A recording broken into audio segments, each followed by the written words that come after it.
மீன ராசி அன்பர்களுக்கான டிசம்பர் மாத ராசி பலன்கள் எப்படி இருக்கு அப்படிங்கிறத நம்ம இங்க பார்க்கலாம். உங்களுடைய ராசிநாதன் 4ஆம் இடத்துல சுகஸ்தானத்துல இருந்து வக்ரகதியில அமர போகிறாரு.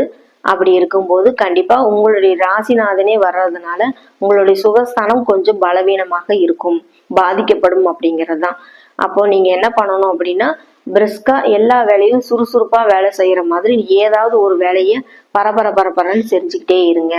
கண்டிப்பா உங்களுடைய உடல் நலம் அப்படிங்கிறது ஒரு சீராக இருக்கும். அதே போல மனமுமே உங்களுக்கு தெம்பா ஒரு தெளிவான சிந்தனை இருக்கணுமா அப்படின்னா அதுல ஒரு வித்தியாசங்கள் காணப்படும். எப்படின்னா, நீங்க இந்த விஷயத்த செய்யலாமா வேண்டாமா அப்படிங்கிற ஒரு குழப்பமும் இருக்கும். அதே போல என்ன வீட்லயே இருந்துட்டு ஒரே போர் அடிக்குது, எங்காவது வெளியில போலாமா அப்படிங்கிற ஒரு சூழ்நிலையும், வீட்டை விட்டு வெளியில போலாம் அப்படிங்கிற ஒரு எண்ணம் தான் உங்களுக்கு அதிகமாக இருக்கும். அப்போ உங்களுடைய ராசிநாதன் சுகஸ்தானத்துல இருந்து அங்க பிரச்சனையை கொடுப்பாரு, வக்ரகதியில இருக்காரு, வீடு வண்டி வாகன வகையில உங்களுக்கு ஒரு தொல்லைகளை கொடுப்பாருன்னா கண்டிப்பா கொடுப்பாரு. அதை நீங்க தவிர்க்கணும் அப்படின்னா நீங்க வீட்டை விட்டு வெளியில போறது, ஒரு இன்னொரு வீட்டுக்கு, அதாவது சித்தி சித்தப்பா அண்ணா அக்கா வீட்டுக்குள்ள போய் தங்குறது, இந்த மாதிரியான விஷயங்களும் ஒரு இடமாற்றத்தை நீங்களே ஏற்படுத்திட்டீங்க அப்படின்னா இந்த தொல்லைகள்ல இருந்து நீங்க கொஞ்சம் விடுபடலாம். பணம் கொடுக்கல் வாங்கலையும் நீங்க கொஞ்சம் கவனமாக இருக்கணும். யாருக்கும் புதிய நம்பர்கள் நம்பி ஒரு ஆன்லைன்ல அதை வாங்குறோம் இதை வாங்குறோம் அப்படின்னு சொல்லிட்டு ஆன்லைன்ல உங்களுடைய வீண் விரயத்தை கொடுக்காதீங்க, செலவை கொடுக்காதீங்க. பணம் திரும்ப கிடைக்காம போயிடும். ஒரு புதிய பொருட்கள் வாங்குவீங்க, புதிய ஆடை ஆபரணங்கள்லாம் வாங்குவீங்க. அதன் மூலமாக குழந்தைகள் மூலமாக உங்களுக்கு செலவுகள் அதிகமா இருக்கும், சுப செலவுகளும் ஏற்படும். குழந்தைகள்னால உங்களுக்கு மகிழ்ச்சி ஏற்படக்கூடிய சூழ்நிலையும் உருவாகும்.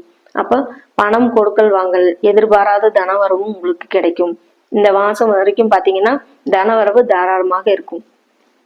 பணம் கொடுக்கல் வாங்கல்லே நீங்க கொஞ்சம் கவனமாக இருங்க. ஒரு அக்கௌண்ட்ல டிரான்சாக்ஷன் பண்றீங்க அப்படின்னா அது டெபிட் ஆயிட்டு திரும்ப அது ரிட்டர்ன் ஆகிறதுக்கு லேட் ஆகிற மாதிரி இருக்கும், ஒரு தாமதமாக வரக்கூடிய வாய்ப்பு இருக்கும், ஒரு எங்கேயாவது போய் ஒரு லாக் ஆகக்கூடிய வாய்ப்பு அமைஞ்சிரும். அதனால பணம் டிரான்சாக்ஷன் பண்ணும்போது கேஷா கையில வச்சுக்கோங்க. அக்கௌண்ட்ல டிரான்சாக்ஷன் பண்ணும்போது கொஞ்சம் கவனமாக இருங்க.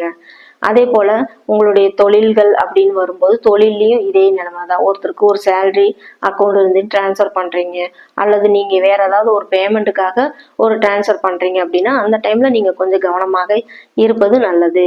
நீங்க நேரடியா கேஷ் கொடுக்கும் போதும் கேஷ் எடுத்துட்டு போகும்போதும் கேஷை கையாளும் போதும் நீங்க கவனமாக இருக்கணும். தொழில்ல புதிய ஆர்டர்கள் வரும், அதன் மூலமாக லாபங்கள் நிறைய வரும். அப்ப அந்த லாபங்கள்ல நீங்க பங்கு கொடுக்க வேண்டிய வாய்ப்பு இருக்கும். அப்ப அந்த லாபத்துக்கு உண்டான வருமானத்துக்கு உண்டான உழைப்பு உங்ககிட்ட கண்டிப்பாக இருக்கும்.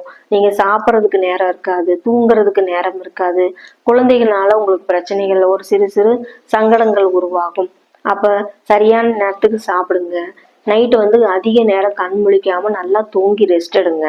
ஓய்வு எடுக்கும் போது அடுத்த நாள் பாத்தீங்கன்னா உங்களுக்கு காலையில ஒரு புத்துணர்ச்சியான ஒரு காலையாக விடியலாக அமைஞ்சிரும். அதனால நைட்டு நல்லா தூங்குங்க, காலையில விடிய காலையில எந்திரிச்சு வேலை பாருங்க. அப்ப வேலை பார்க்கும்போது உங்களுக்கு ஒரு மன புத்துணர்ச்சியோட எல்லா வேலையும் நீங்க பார்ப்பீங்க. அப்படிங்கும்போது நைட்டு தூக்கம் கெடுக்கிறத நீங்க கொஞ்சம் அவாய்ட் பண்ணிக்கோங்க. சரியான நேரத்துக்கு டைமுக்கு சாப்பிடுங்க. நிறைய சாப்பிடலினாலும் கொஞ்சமாக சாப்பிடுங்க. வயிறு உபாதைகள் உங்களுக்கு ஏற்படும், வயிறு சம்பந்தமான பிரச்சனைகள் ஏற்படும். அதே போல உங்களோட உடல்ல அடிக்கடி ஏதாவது ஒரு தொந்தரவுகள் இருந்துகிட்டே இருக்கும். அந்த தொந்தரவுகள் எல்லாம் நீங்க சரி பண்ணணும் அப்படின்னா சரியான நேரத்துக்கு சாப்பிடணும். சாப்பாடு உணவே மருந்து அப்படிங்கிறத நீங்க மனதுல வச்சுக்கோங்க. அதே போல உங்களுடைய முயற்சிகள் அனைத்துமே கைகூடும். இந்த மாசம் நீங்க ஏதாவது புது முயற்சி எடுத்தீங்க அப்படின்னா கண்டிப்பா உங்க குழந்தைகளால அது ஒரு மகிழ்ச்சியான அமைப்பாக தான் அமையும். உங்க குழந்தைகள் மூலமாகவும் ஒரு மன மகிழ்ச்சி அமையும் அப்படிங்கிறது தான். பயணங்கள் போகும்போது பாதுகாப்பா போங்க. ஒரு ட்ரிப்பு போகணும், வெளியூர் போகணும், வெளிநாடு போகணும் அப்படிங்கிற ஆசையெல்லாம் வீட்டை விட்டு வெளியில போய் ஜாலியா என்ஜாய் பண்ணணும், ஒரு பயணம் போகணும் அப்படிங்கிற விஷயம்தான் உங்களுக்கு அதிகமாக மனதில் ஓடிக்கிட்டே இருக்கும். அப்ப அதுக்குண்டான வேலைகள்ல அதிகமா கவனம் செலுத்தாம அதாவது ரொம்ப தொலைதூரம் போகாம சிறு தூர பயணமாக நீங்க ஏற்படுத்திக் கொள்வது நல்லது. உங்களுடைய தொழில் வியாபாரம் எல்லாம் இந்த மாதம் அருமையாக இருக்கும். போட்டி பந்தயங்கள், போட்டி எதிரிகள்லாம் அதிகமா இருப்பாங்க, போட்டி பந்தயங்களும் இருக்கும். அதுல எல்லாம் வெற்றி பெறக்கூடிய வாய்ப்பு மாணவர்களுக்கு அமையும். வெளிநாட்டுல இருக்கிற மாணவர்கள், வெளிநாட்டுக்கு வேலை செய்யக்கூடிய தொழிலாளர்கள், இவங்களுக்கு எல்லாமே இந்த மாதம் ஒரு அற்புதமான மாதமாக இருக்கும். இந்த வருஷ கடைசி அப்படிங்கும் போது இந்த வருஷ கடைசியில என்னென்ன நீங்க அனுபவிக்க முடியுமோ அது எல்லாமே இந்த வருடத்துல நீங்க அனுபவிச்சிருவீங்க.